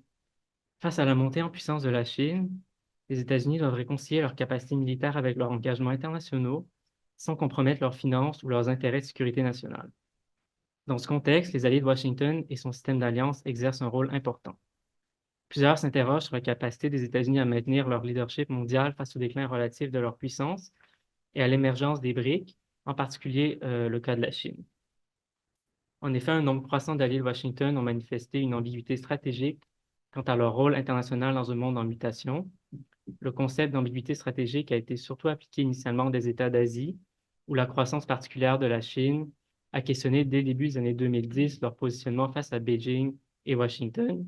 Le concept se distingue de l'équilibrage et de l'alignement en mettant l'accent sur la gestion des principaux risques sécuritaires tout en conservant plusieurs options disponibles. Je pense que pour étudier le concept de hedging, le cas du Canada est particulièrement intéressant, car la stratégie canadienne a longtemps été de s'appuyer sur la puissance américaine et de l'utiliser pour soutenir l'ordre international fondé sur leurs valeurs communes au Canada et aux États-Unis. Quelques recherches ont étudié comment s'appliquait le concept d'ambiguïté stratégique à la politique étrangère et de défense du Canada dans le contexte de l'essor de la Chine et de questionnement sur la place des États-Unis dans ce contexte. Au niveau théorique, certaines recherches ont largement souligné en fait l'importance de la perception de la menace dans l'élaboration de la politique de défense canadienne, ainsi que son impact sur les alliances du Canada, en particulier avec les États-Unis. La perception de l'évolution de la distribution de la puissance et de ses risques sont un élément dans la définition de la grande stratégie du Canada. Au niveau empirique, ces recherches soulignent une tendance à aller vers le ralliement ou l'équilibrage au profit de l'ambiguïté stratégique. De surcroît, l'ambiguïté stratégique était plus une ouverture à profiter du développement économique et commercial de la Chine vers la fin des années 2000 et au début des années 2010 qu'un réel positionnement d'ambiguïté stratégique en ce qui a trait aux enjeux de sécurité militaire. Donc, en fait, mon projet de recherche répond à des lacunes qui sont à la fois théoriques et empiriques. Donc, certaines recherches récentes démontrent la hausse de perception de menaces et des changements au sein des signaux diplomatiques et acquisitions militaires. C'est notamment ce qu'ont fait les travaux de Camille Raymond et Maxime Fortier. Toutefois, ces recherches plus empiriques se sont pas intéressées aux relations entre l'élaboration politique interne, donc domestique, et la grande stratégie dans le cadre de la transition de la puissance. Notamment, ces auteurs et autrices n'ont pas étudié la façon dont les normes et la bureaucratie et institutions internes exerceraient un rôle dans l'alignement du Canada dans le contexte de rivalité croissante entre la Chine et les États-Unis. Et au niveau de la lacune empirique, trop peu d'auteurs, je pense, se sont intéressés à la place des élus autres que l'exécutif en ce qui a trait à ce comportement d'ambiguïté stratégique, notamment au Canada. Donc, ce qui m'amène à me poser une question plusieurs questions, dont la première qui est comment le Canada se positionne-t-il dans un contexte de transition de puissance entre les États-Unis et la Chine? Comment les décideurs à Ottawa perçoivent-ils cet enjeu? Puis plus particulièrement, moi, ce qui m'intéresse, c'est de quelle marge de manœuvre disposent ces acteurs domestiques au Canada afin de formuler cette grande stratégie. Donc, la thèse que je mets de l'avant, c'est que la culture stratégique et des contraintes à l'élaboration de la politique interne limitent la marge de manœuvre de la politique étrangère et de défense au Canada, notamment ce qui a trait à la perception de la menace, aux signaux diplomatiques et aux acquisitions militaires. Autrement dit, la croissance de la perception de la menace conduit le Canada à se positionner derrière les États-Unis. Cette orientation plutôt qu'une réorientation justement, au niveau des signaux diplomatiques et des acquisitions militaires, découle en grande partie de la culture stratégique ainsi de contraintes institutionnelles et bureaucratiques qui accordent une importance primordiale à ces relations privilégiées avec les États-Unis, par exemple l'élément d'alliés fidèles dans la culture stratégique, la nécessité de respecter les engagements d'alliance, toutes ces questions de réputation, et les préférences de ses alliés. En conséquence, pour le Canada, aucune autre alternative que l'alignement militaire sur les États-Unis en politique étrangère ou de défense n'est sérieusement envisagée. Donc, le cadre méthodologique que je mets de l'avant, en fait, c'est la période de 2008 à aujourd'hui, parce que ça prend en compte trois éléments. Donc, un changement de gouvernement au Canada entre Stephen Harper jusqu'à Justin Trudeau, le pivot des États-Unis vers l'Asie autour de l'automne 2011 et évidemment l'évolution du comportement chinois dans l'environnement stratégique asiatique. Donc, comme je l'expliquais tout à l'heure, ma recherche s'élargit à l'étude des discussions à la Chambre des communes, les prises de position des élus à cet endroit, ceux lors des comités des affaires étrangères, de la défense, notamment du commerce international, parce que les élus, je crois, peuvent avoir un rôle important en ce qui a trait à l'émergence ou à la contestation de culture stratégique. Puis je m'intéresse, comme d'autres le font, déclaration de l'exécutif, tout ce qui est ministère de la Défense nationale, ministère des Affaires étrangères, Premier ministre, et ainsi je plonge plus précisément dans les raisons des politiques d'acquisition du Canada. Donc, en reprenant le modèle de Maxime Fortier dont je parlais initialement, je m'intéresse à trois indicateurs de la culture stratégique pour étudier l'alignement de la grande stratégie, donc sur l'équilibrage, l'alignement, l'ambiguïté stratégique. Donc, les trois indicateurs sont la perception de la menace. Donc, dans ce cas-là, on se pose la question, est-ce qu'il y a une croissance de la perception de la menace? Comment celle-ci était distribuée au sein des différents acteurs politiques au Canada? Donc, autrement dit, est-ce que cette perception de la menace est partagée par les différents acteurs? Est-ce qu'il y a des différences entre les partis au fédéral? Les signaux diplomatiques et les acquisitions militaires, où je cherche à voir si ça représente plus l'ambiguïté stratégique, l'alignement ou l'équilibrage, puis est-ce que c'est contesté ou limité par des contraintes internes. Donc, ma recherche met de l'avant, deux pans de la littérature académique, donc un pan sur la culture stratégique et un autre sur l'élaboration, tout ce qui est politique publique, sur l'élaboration de politique étrangère et de défense. Donc, en termes simples, je conceptualise la culture stratégique comme le système distinctif, dominant et persistant d'idées, de pratiques concernant la sécurité internationale détenues par une communauté sociopolitique qui lie les identités étatiques aux actions étatiques. Au Canada, il existe différentes tendances au sein de la culture stratégique. Il y a une espèce de tendance qui perçoit le Canada comme une puissance moyenne, un peu médiateur entre certains alliés de l'OTAN, notamment entre les États-Unis et les alliés européens de l'OTAN. Il y a aussi un caractère très dépendant au niveau de la sécurité en ce qui a trait aux États-Unis, une tendance plus continentaliste à la culture stratégique canadienne, qui s'en remet beaucoup sur la place des États-Unis. Et finalement, une tendance qui est plus engagée envers la protection de l'ordre international libéral, les alliances de sécurité internationale, contribution à l'OTAN, contribution aux missions de paix à l'ONU. Donc, le mécanisme que je mets de l'avant dans le cadre de ma recherche, c'est qu'une culture stratégique non contestée par les différents membres de l'exécutif et partis politiques devrait aligner le Canada au sein de ces tendances classiques de la culture stratégique, c'est-à-dire de s'allier sur ses alliés, sur l'ordre international, principalement sur les États-Unis. Donc, pour mesurer la place de la culture stratégique, j'ai étudié le degré de contestation, certains indicateurs de la culture stratégique, comme la perception de la menace, conception du rôle du Canada, conception du rôle de l'usage de la force, et le timing des prises de position du Canada, c'est-à-dire si elles s'alignent sur celles des États-Unis.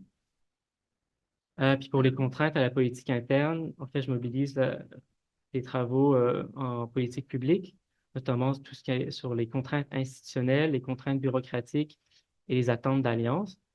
Donc, sur les contraintes institutionnelles, c'est l'idée que les gouvernements peuvent rencontrer des difficultés à mettre en œuvre leurs choix politiques préférés en raison de diverses contraintes, telles que le manque de ressources immédiates, les engagements militaires hérités et les conditions économiques fluctuantes. Les gouvernements doivent donc composer avec les décisions passées et les contraintes budgétaires qui limitent leur marge de manœuvre dans la réalisation de leurs objectifs politiques.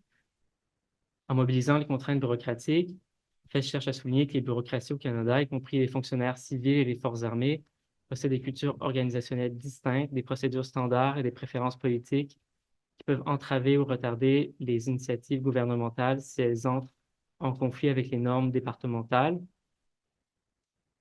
Donc, en fin de compte, c'est l'idée qu'il y a une certaine résistance bureaucratique qui peut façonner de manière significative les résultats politiques qui peuvent être souhaités par les hauts fonctionnaires ou les ministres attitrés. Puis finalement, l'élément d'attente d'alliance dans la politique de défense du Canada, les interactions du Canada avec ses alliés principaux, notamment les États-Unis, servent, si on veut, de filtre significatif aux préférences idéologiques des décideurs politiques au Canada. Le gouvernement canadien prend en compte les perceptions américaines de ses efforts de défense, notamment en raison de l'interdépendance économique, espèce de garantie de sécurité entre le Canada et les États-Unis. De même, le statut du Canada parmi les alliés de l'OTAN influence son approche des efforts de sécurité internationale. C'est ce que je nommais tout à l'heure, par exemple, les préoccupations de réputation et les attentes des partenaires de l'OTAN envers le comportement du Canada. Plus précisément, le comportement qui est très suivi par le Canada peut être celui des États-Unis, du Royaume-Uni et de la France. Donc, le mécanisme causal que j'avance, en fait, c'est que les contraintes internes, telles que les énoncés de procédure, les habitudes institutionnelles, les alliances internationales, limitent la marge de manœuvre du Canada. Plus précisément, ces rapports institutionnels entre le Canada et les États-Unis, mais aussi les habitudes bureaucratiques et institutionnelles au sein du Canada, tendent à aligner la sécurité canadienne sur celle des États-Unis.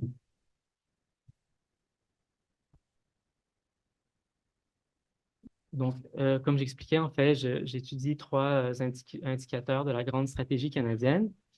Donc, je vais passer rapidement, en fait, un peu sur les conclusions que j'ai sur chacun des indicateurs. Donc, en étudiant les documents officiels, les déclarations des ministres, déclarations des ministères, les débats à la Chambre des communes de 2008 au début 2024, ça souligne un accroissement de la perception de la menace de la Chine au sein du Canada. Vu initialement, donc fin des années 2000, début des années 2010, comme un lieu d'opportunité économique, la Chine est graduellement conçue comme une menace à l'ordre international libéral, dans le contexte de montée de puissance d'États révisionnistes. À ce titre-là, de plus en plus attachés au comportement que fait la Russie comme État révisionniste. Puis le changement date dans les 12 à 18 mois après l'arrivée de Trudeau. Donc, selon moi, ça souligne que ce n'est pas autant une réponse à un changement politique plutôt qu'une perception collective d'une nouvelle menace. Mes résultats par rapport aux signaux diplomatiques, moi j'ai étudié le cas de la mer de Chine tout d'abord. Donc, en résumé, l'évolution de la position du Canada sur le contentieux en mer de Chine a été marquée par une transition progressive, une approche de silence et de réticence, donc un certain désir de ne pas prendre position par rapport à cet enjeu, ce qui souligne un comportement peut-être plus analogue à l'ambiguïté stratégique, pour ne pas froisser la Chine à ce sujet.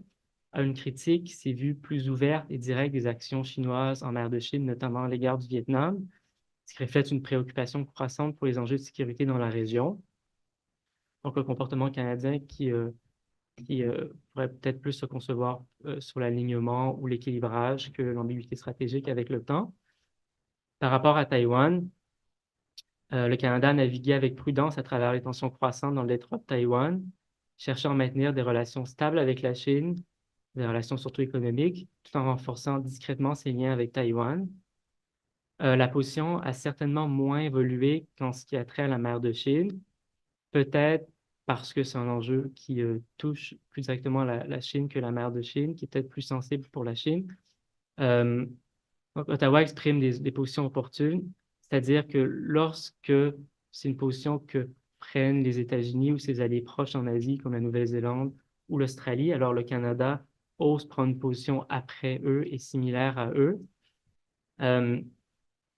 Donc, les signaux diplomatiques du Canada en ce qui a trait à Taïwan et à la Chine reflètent une posture ambivalente qui évolue progressivement vers un ralliement, mais qui exprime des préoccupations uniquement lorsque ses alliés proches le font également, tout en maintenant une politique ferme d'une seule Chine. Cette relative absence de débat sur la politique adoptée suggère une culture stratégique bien ancrée, avec peu de contestation et une prédominance d'une seule conception de la place de la Chine et des États-Unis dans le comportement stratégique du Canada. La dernière démonstration dont je veux parler, c'est les acquisitions militaires du Canada. Puis un peu comme en ce qui a trait à la perception de la menace et les signaux diplomatiques, les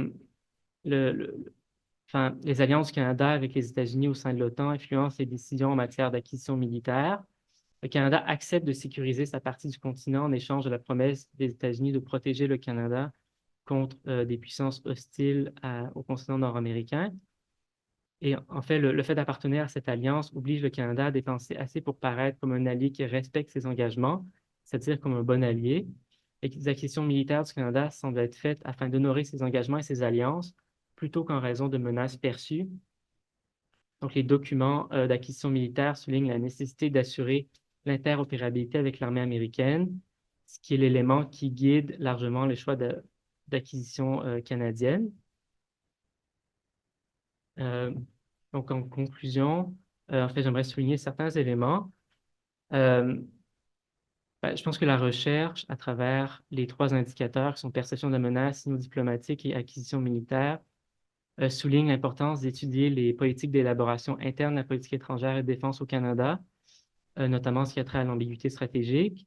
Comme je le disais plus tôt, la perception croissante de la menace pousse le Canada à se positionner derrière les États-Unis en raison de sa culture stratégique axée sur les relations privilégiées avec eux, du respect des engagements d'alliance et des préférences des alliés, ainsi de contraintes bureaucratiques internes.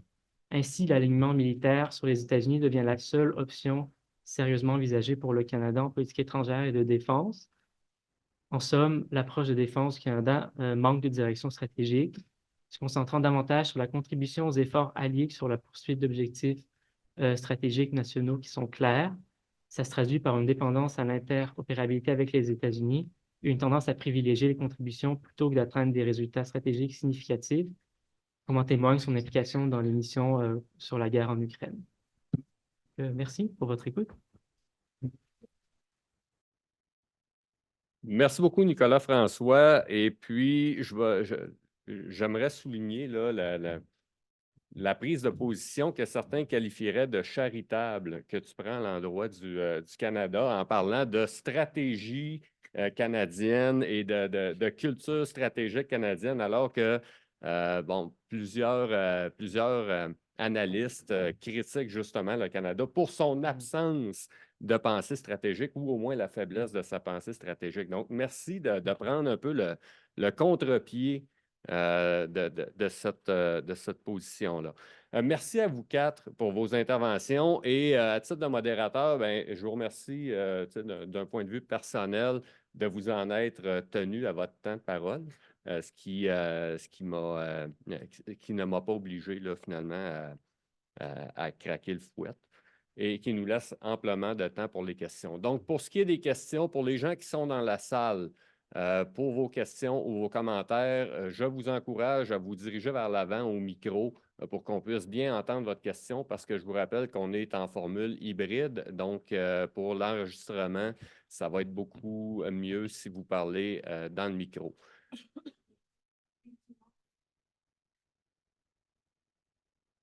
Ou on peut déplacer le micro, absolument. J'osais pas donner de tâche. Lieutenant-colonel à la retraite. Fait que je donne plus de tâches, je donne plus d'ordre. Pour les gens qui nous suivent en ligne, on a Zara qui modère, qui a suivi là, finalement le chat de questions et réponses et qui est à même là, d'amener vos questions. Donc, Zara, d'entrée de jeu, est-ce qu'on en a des questions en ligne? Ou... OK, on n'en a pas. Dans la salle?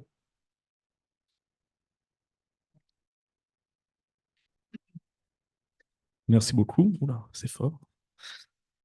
Merci beaucoup à vous quatre pour vos excellentes présentations. J'ai trouvé ça vraiment très, très intéressant et très pertinent.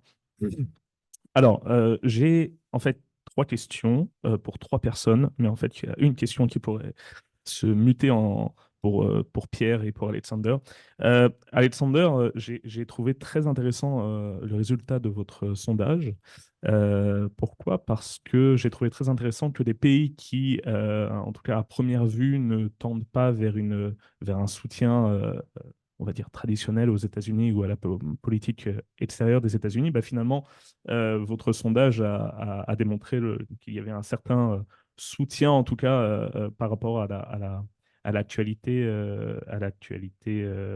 vis-à-vis de l'Ukraine. Alors, ma question très rapide, c'est comment vous expliquez finalement que des pays comme le Brésil, l'Égypte, la Pologne, finalement, qui ces dernières années s'est tournée vers une politique beaucoup plus, peut-être pas isolationniste, parce qu'elle est proche de l'Union européenne, mais en tout cas beaucoup plus nationaliste. Comment vous expliquez ces résultats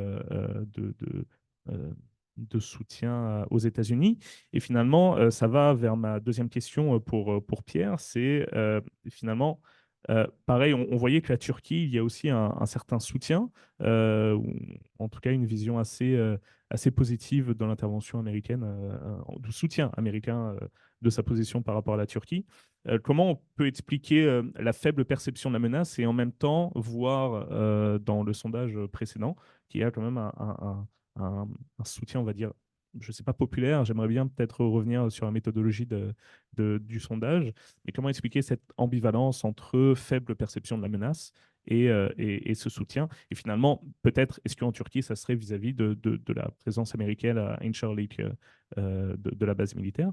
Voilà, comment vous expliquez ça? Et finalement, c'était pas mal ça pour une question. Merci beaucoup.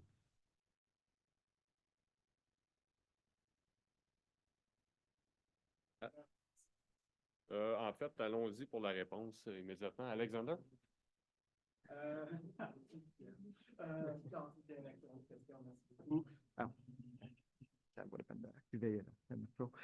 Merci beaucoup pour l'excellente question. Je connais bien la situation en Pologne parce que je suis polonais en fait. Donc, oui, je peux répondre à cette question dans ce contexte-là. Je ne pense pas que la Pologne était nationaliste dans le sens qu'elle suit des actions militaires unilatérales. En fait, elle contribue des forces en Lettonie. Il y a une présence américaine en Pologne. En fait, tous les sondages indiquent que les Polonais aiment beaucoup les États-Unis, l'OTAN reçoit beaucoup de soutien au niveau public. Il y a beaucoup de consensus en Pologne, malgré toutes les divisions politiques qui existent actuellement en Pologne, sur la question de l'OTAN, le besoin de renforcer les liens avec les États-Unis. Donc, je vois aucune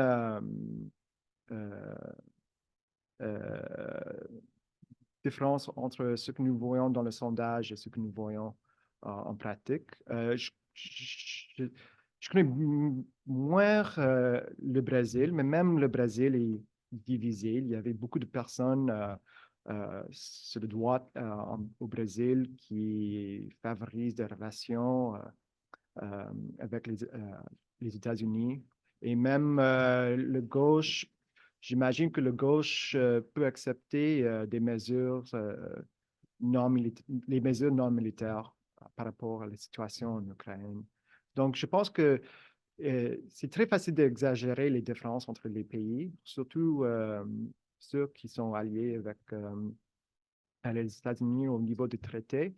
Ce sont des pays assez complexes. Chaque pays a son propre niveau de développement, ses valeurs sociales, etc. Mais quand même, il y a assez de bases pour avoir de bonnes relations avec les États-Unis dans quelques domaines, au moins. Yeah. Alexander a parlé d'une chose, je pense, qui est fondamentale, c'est qu'au sein de l'OTAN, tous les pays valorisent l'OTAN, mais valorisent surtout et essentiellement la relation avec les États-Unis. Ça, c'est vraiment ce qui ressort de toutes les études, de tout ce qu'on peut faire. C'est vraiment la relation avec les États-Unis qui est fondamentale. Sur l'ambivalence entre le soutien aux États-Unis et puis l'ambiguïté stratégique, est-ce que c'est si paradoxal que ça? La recherche d'alliés alternatifs de la Turquie, la Turquie n'a jamais formé d'alliance formelle comme un miroir de l'OTAN avec la Russie, la Chine et l'Iran. Ce sont des partenariats qui sont flexibles pour des intérêts qui sont propres, qui sont contemporains, en tout cas qui sont locaux et circonspects à une période particulière. Ça a mis à mal les relations avec les États-Unis. La base américaine citée a failli être fermée. L'autre aussi, la base de renseignement également. Malgré tout, ces dernières années, il y a eu un réchauffement des relations avec les États-Unis. On reparle de livrer des F-35 à la Turquie. Je ne suis pas sûr que le soutien, et puis l'invasion russe, c'est aussi un bouleversement régional. Je pense qu'il n'y avait pas besoin de ça avec toutes les crises successives dans la région, plus l'Abkhazie qui s'est rajoutée ensuite, etc. Je ne suis pas sûr que ce soit si paradoxal que ça, en fait, le soutien turc à la posture américaine. Que j'ai répondu. Non, mais je pense que au fait que, par exemple, si on prend l'exemple de Haut-Karabakh, comme tu as dit, il y a des crises ponctuelles qui représentent le par an.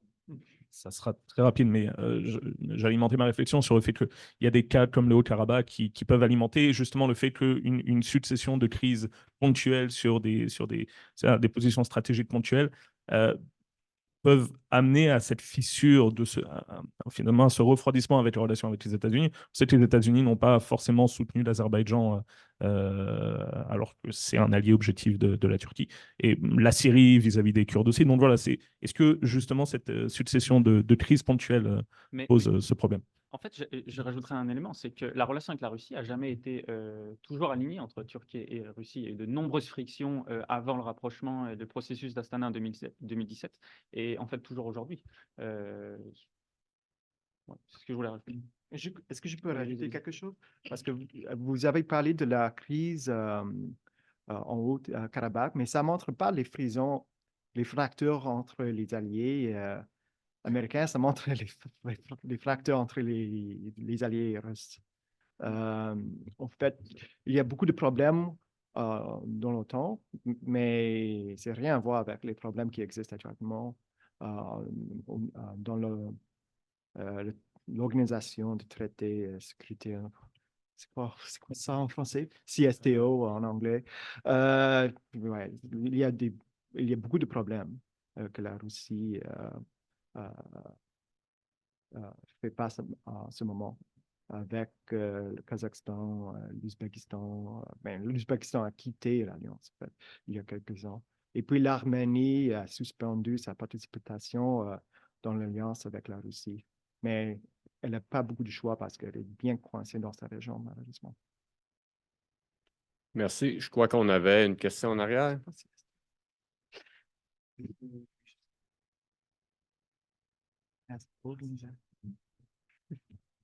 C'est ça. Euh, excusez, en fait, mon nom c'est Keita et je voudrais d'abord remercier nos panélistes ce matin. Surtout, le sujet m'intéresse personnellement. Pour quelqu'un qui écrit son essai sur la prolifération des armes nucléaires, je trouve que surtout Émile qui m'a fourni beaucoup de données et puis des références aujourd'hui. Alors, j'ai trois questions, deux pour Pierre et puis une question va être pour Émile. Mais mes questions pour Pierre vont peut-être être précédées par un petit commentaire. Et en fait, c'est par rapport à la stratégie, en fait, la politique de stratégie française.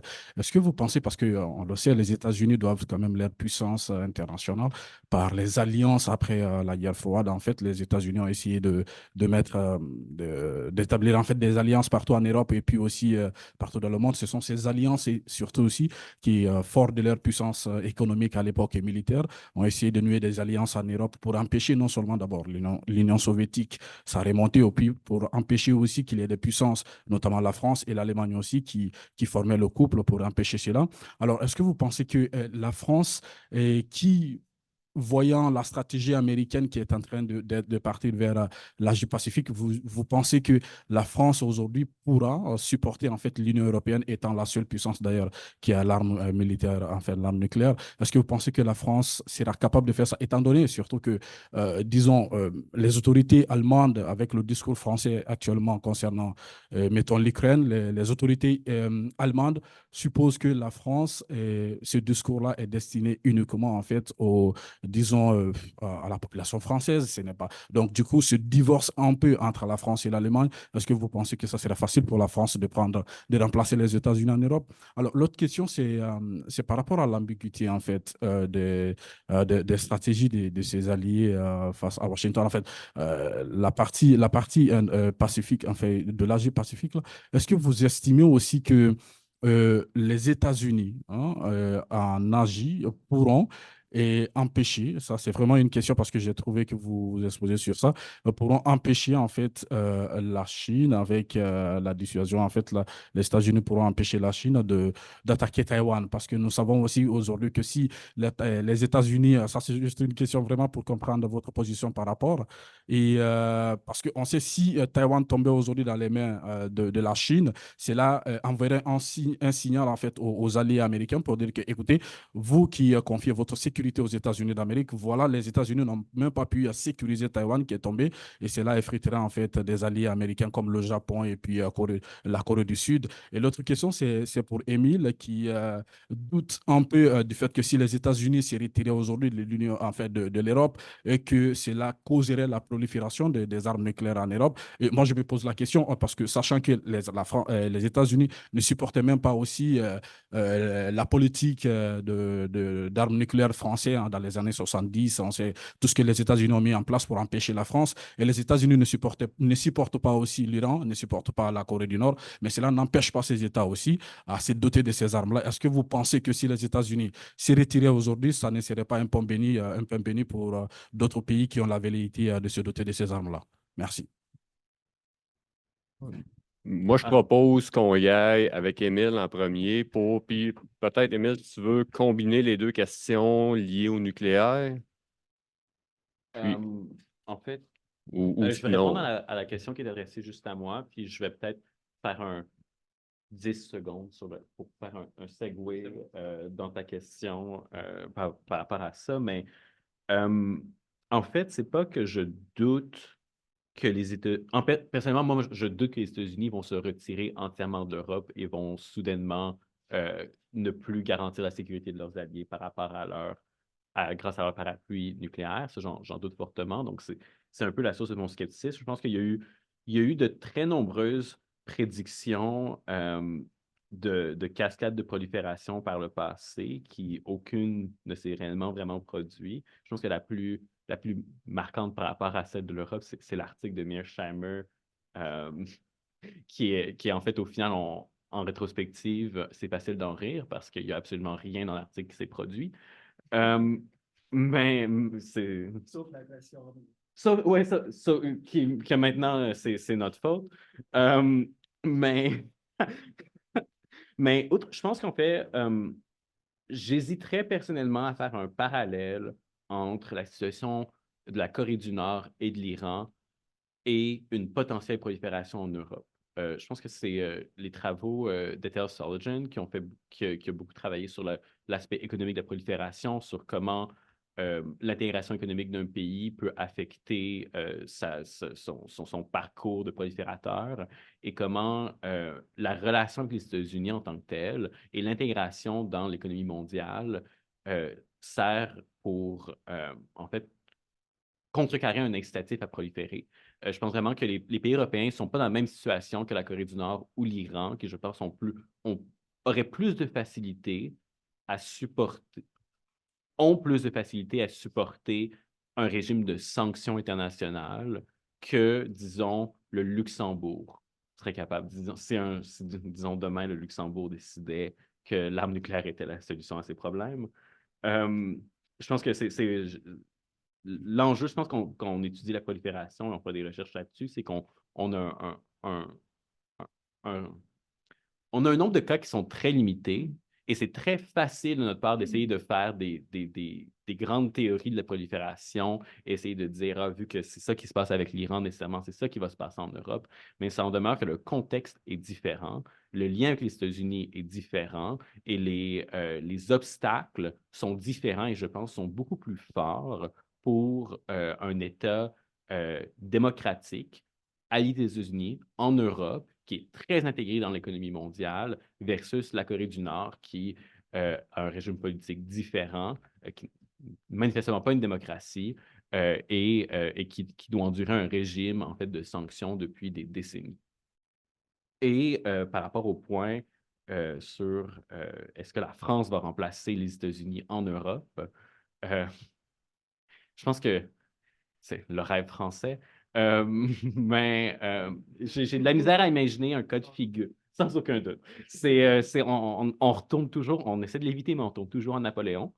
Mais je pense que j'ai de la misère à imaginer personnellement un cas de figure, je ne sais pas si Pierre est d'accord, un cas de figure dans lequel la France donnerait des garanties, par exemple, de sécurité nucléaire sans que le Royaume-Uni soit aussi impliqué, sans que ce soit un binôme des deux. Et j'ai de la misère qu'un cas de figure où l'Europe défend uniquement des armes nucléaires françaises soit acceptable pour l'Europe en tant que telle. Je pense que la question est posée à l'envers. C'est pas si la France est capable de remplacer les États-Unis, c'est est-ce que les autres membres de l'Europe accepteraient que la France remplace les États-Unis. En fait, la position française, elle est insupportable pour de nombreux pays. Ce en même temps de Macron est insupportable pour de nombreux pays. En fait, cette ambiguïté dans les propos de Macron, on est un peu proche et on comprend un peu les pays baltes, l'Ukraine, etc. Mais en même temps, on veut aussi serrer la main à Poutine, on veut se déplacer avec lui, on veut aussi lui donner des garanties de sécurité, ne pas l'humilier. Ça, c'est insupportable pour de nombreux pays européens. Donc, je pense que c'est ça la question, a été un peu mise à l'envers, selon moi. Donc, c'est ça, le divorce, allait avec l'Allemagne, mais aussi avec de nombreux pays européens. La question aussi à se poser, c'est est-ce que les autorités françaises veulent partager son parapluie nucléaire? De nombreux partis politiques, en fait, refusent à une position qui est beaucoup plus nationaliste par rapport à Emmanuel Macron. Je ne suis même pas sûr qu'Emmanuel Macron souhaite réellement partager son parapluie européen. En tout cas, il ne l'a pas dit officiellement dans ces termes-là. Ça, c'est mon point sur cette question. Sur la deuxième question, sur l'Indo-Pacifique, en fait, je pense que personne ne peut répondre à votre question sur est-ce que les États-Unis vont être capables de dissuader une attaque chinoise sur Taïwan. Je pense qu'il faut s'appuyer sur qu'est-ce que la définition de la dissuasion. Il y a deux choses qui deux éléments de la dissuasion. Le premier, c'est la posture de dissuasion. Là, effectivement, il y a peut-être des choses à faire de manière un peu plus intense. Beaucoup de républicains aux États-Unis considèrent que Taïwan ne fait pas assez pour sa posture de dissuasion. Certains disent, bah, s'ils ne font pas assez, bah, nous, on va en faire encore moins alors, dans ce cas-là. Donc, la posture de dissuasion taïwanaise, peut-être, il y a peut-être d'autres choses à faire. Posture américaine également, des autres alliés également. Malgré tout, le deuxième élément de la dissuasion, et c'est peut-être le plus fondamental, c'est qu'il y a des intérêts et une volonté chinoise. Et là, personne ne peut répondre à ces questions. Un acteur peut faire face à une posture de dissuasion crédible, impressionnante, malgré tout décider d'attaquer pour en fait X ou Y raison, peu importe. Si les Chinois décident d'attaquer, en fait, ce sera probablement peu importe la décision américaine. Si je peux juste rajouter quelque chose par rapport à Taïwan, que je pense que c'est important de garder en tête, c'est que Taïwan est, je dirais, loin d'être un allié américain traditionnel, dans le sens où il y a une ambiguïté à la posture américaine par rapport à Taïwan qui n'est pas, disons, présente par rapport à l'OTAN ou par rapport à d'autres alliés américains dans lesquels il y a vraiment des garanties de sécurité qui sont formelles et qui sont clairement sur papier. Il y a volontairement de l'ambiguïté dans la posture américaine. C'est pour ça que, personnellement, j'aurais un peu un...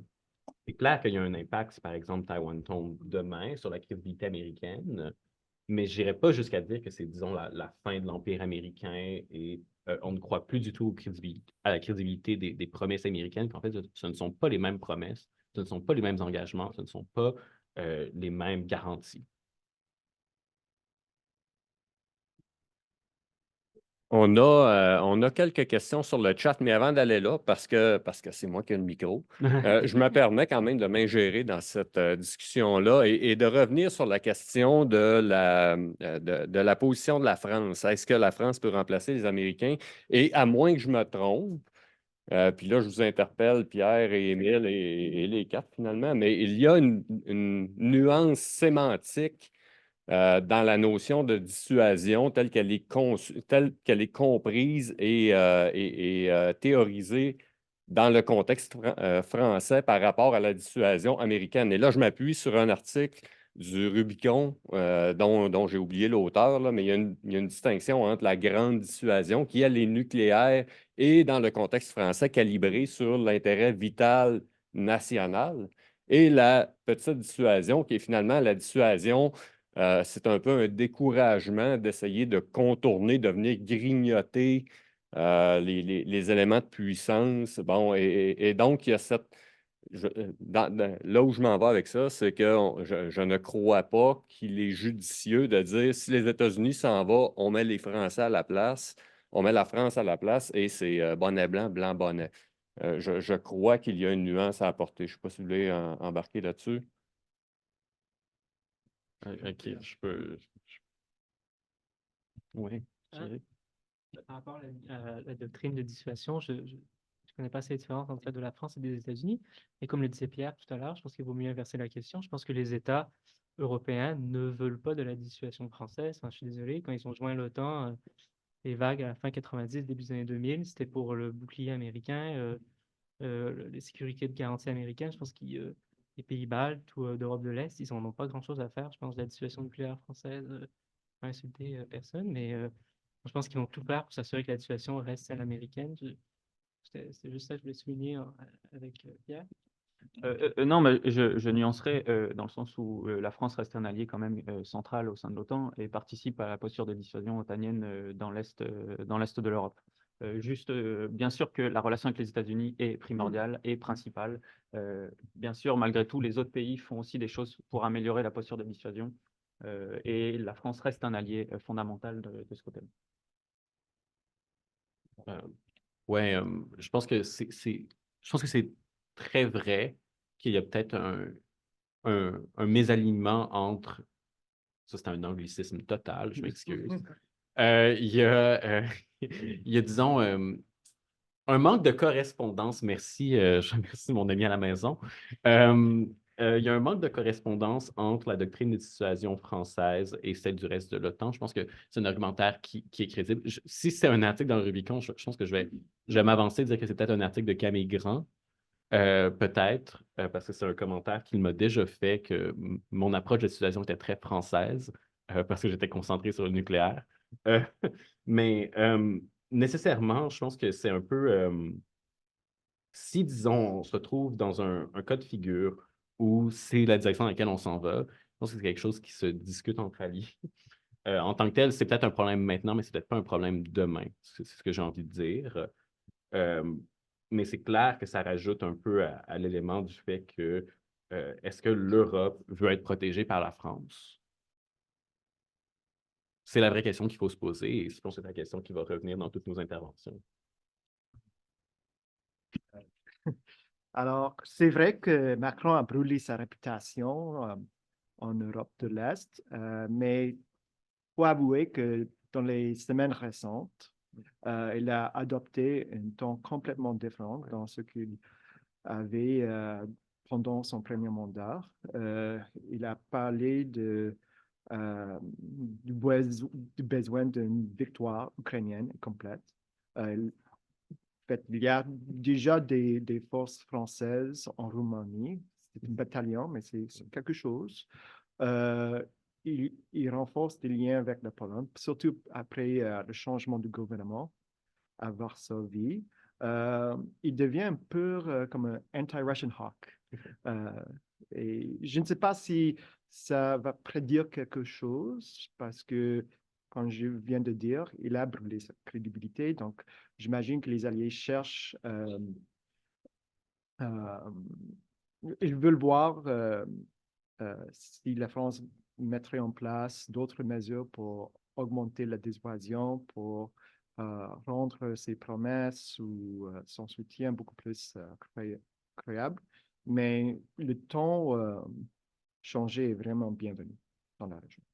C'est peut-être le premier pas. J'imagine qu'il y aura d'autres pas, on espère, mais il faut marquer ça. Je ne veux pas défendre Macron, mais il faut être un peu équilibré quand même. Messieurs, merci. J'ai dérapé un peu j'ai fait déraper un peu la période de questions. J'ai retrouvé l'article. C'est un article qui date du 14 décembre 2023 par David Papalardo dans le Rubicon. Donc, on m'indique qu'il y a des questions sur le chat. Donc, allons-y. Oui, il y a 2 questions sur le chat. La première, j'ai pas le nom de la personne qui la pose, mais elle est destinée à Émile et c'est la suivante: quel pays serait le plus probable à développer une arme nucléaire si le retour de Donald Trump, cause des grandes difficultés dans les alliances? Est-ce la Pologne, la Corée du Sud ou le Japon ou d'autres pays, éventuellement? Ouais. Ouais, je veux dire, si je suis forcé avec comme je suis pris en otage et on me dit de choisir entre les trois.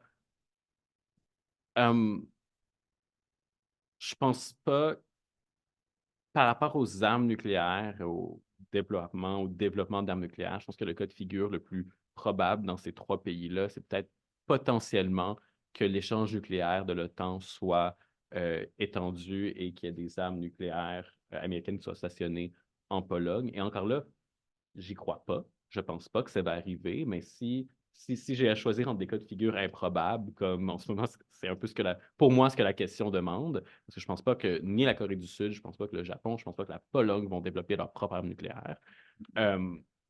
Mais si on parle de cas de figure improbable, je dirais qu'il y a beaucoup plus de chances que ça arrive, qu'il y ait un déploiement nucléaire américain en Pologne. Et encore là, je ne pense pas que ça va arriver. Parlant comme un Polonais, Ouais. on n'a pas de réacteur nucléaire. Ouais, Donc, il n'y a aucune base technique pour faire des armes nucléaires. Et en fait, la conversation se concentre sur le nuclear sharing, pas sur la production indigène des armes nucléaires. Je pense que c'est toi, Nicolas François, qui a parlé des populations, non? Non, c'est toi, Émile. Parce que sur la prolifération nucléaire, notamment au Japon, la population est extrêmement frileuse à développer l'arme nucléaire. C'est également le cas en Australie. Parfois, le sujet revient de temps en temps, mais On marche un peu sur des œufs. D'ailleurs, quand Donald Trump a proposé aux Japonais de développer leur propre arme nucléaire, en fait, ça a horrifié les autorités japonaises parce qu'il y avait l'idée que finalement, les États-Unis ne s'intéressent absolument pas à leur défense. Développez votre arme et puis et depuis, en fait, Donald Trump, ils n'ont pas cherché, n'ont pas réfléchi, poussé vraiment loin l'idée de développer les armes nucléaires. Je pense que le sentiment antinucléaire domestique au Japon et dans la plupart des pays occidentaux membres de l'OTAN est excessivement important pour informer un peu notre compréhension de c'est quoi les vrais risques de prolifération, parce que c'est vrai qu'au Japon, c'est ça, je dirais qu'il y a même un tabou un peu autour de l'arme nucléaire qui est vraiment important. Cela dit, je pense que je serais vraiment très intéressé, et là, je lance ça en l'air, s'il y a des chercheurs qui ont de l'argent pour le faire. Mais j'ai vu des sondages passer qui étaient basés en Europe par rapport à l'attitude européenne en rapport aux armes nucléaires et que c'était par Michael Smetana et Michael Underkow, beaucoup avec d'autres personnes, qui parlaient justement du fait que l'invasion de l'Ukraine par la Russie a un gros impact qui a fait en sorte que les gens étaient moins défavorables aux armes nucléaires. Donc, je dirais que l'addendum que je rajouterais au fait que le sentiment antinucléaire de la population est important à prendre en considération, c'est que ce sentiment-là n'est pas nécessairement statique. Il peut changer. Il y a des événements internationaux qui peuvent arriver et qui peuvent avoir une influence sur à quel point la population elle est antinucléaire, elle est contre cette option. Et clairement, en Europe, il y a eu un peu un changement, mais moi, je me questionne à quel point ce changement-là va être à long terme. Est-ce que ça va rester ou est-ce que c'est dans le moment où il y a un sentiment de menace qui est très important dans la population, ou est-ce qu'il va y avoir un vrai gros changement de culture par rapport aux armes nucléaires? Ça, on ne sait pas encore, mais c'est le point que j'ajouterais qu'il y a peut-être...